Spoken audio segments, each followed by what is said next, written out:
masoyiya, kin shiga zuciya ta kin zauna kin min da funkaya.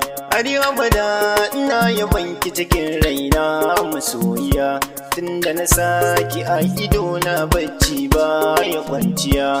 Yarda da ni ki bani dama in aiko da tambaya, kin san so na gaskiya to ba rabuwa masoyiya. Soyayya nake wa bauta yau ta sani a damuwa, dai ga kisa yi mata ni ban san amkawa.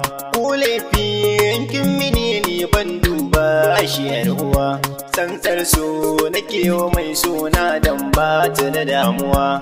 Na sanya kini na ban fidda ki a rayuwa, ba dama na furta kalma in ba ta ki bayarwa.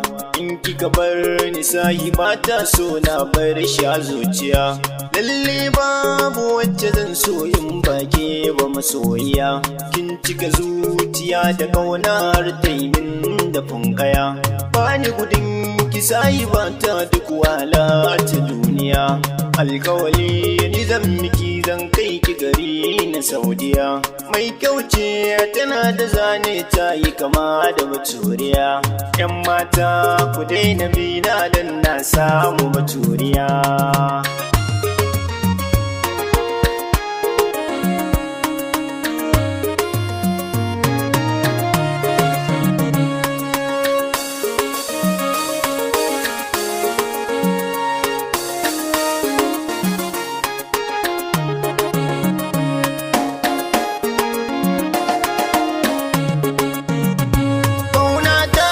Zuciya in ba ke zan shiga damuwa,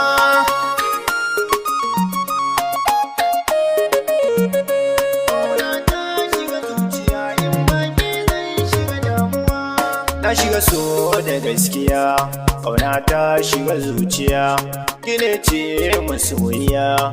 Alƙawali na zuciya, bani barin ki da goya, ki zamto baturiya. Na sanya ki a zuciya ba ke da damuwa. Ƙauna ta shiga zuciya in ba ke zan shiga damuwa. Ke ce sarauniya mai tafiya da aniya, na soki masoyiya, kar ki guje ni gimbiya.